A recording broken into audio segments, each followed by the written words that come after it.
السلام عليكم ومرحبا بكم في القناه ديالي. كنتمنى تكونوا كلكم بخير وعلى خير ان شاء الله.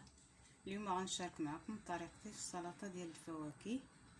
انا هنا عندي الفريز وعندي الليمون وعندي بوعويد وعندي البنان وعندي التفاح والكيوي.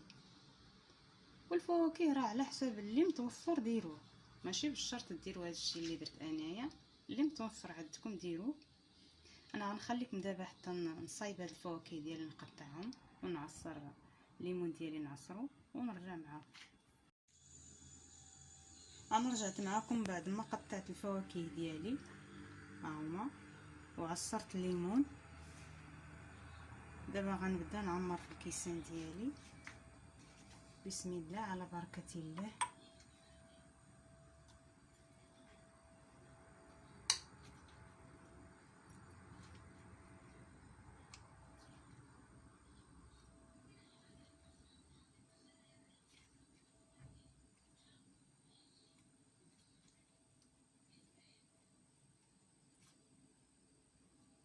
انا غنستمر على هاد الطريقه حتى نسالي كاع هاد الكيسان اللي عندي ونرجع معاكم.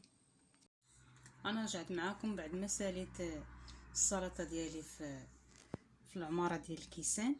انا ساليتها دابا، وهاد السلطه راه كتجي لذيذه بزاف ومفيده وبلا سكر، طبيعيه، راه مديراش فيها السكر.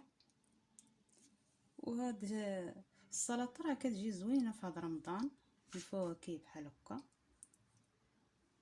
ويمكن ديروها باي فاكهه اللي كاينه عندكم، ماشي بالشرط هذا الشيء اللي درت انايا. اي فاكهه كاينه عندكم متواجده عندكم في المنزل ديالكم ديروها. وكنتمنى الفيديو ديالي ينال الاعجاب ديالكم، وإلا عجبتكم الطريقه ديروا جيم وتابوناو في القناه ديالي.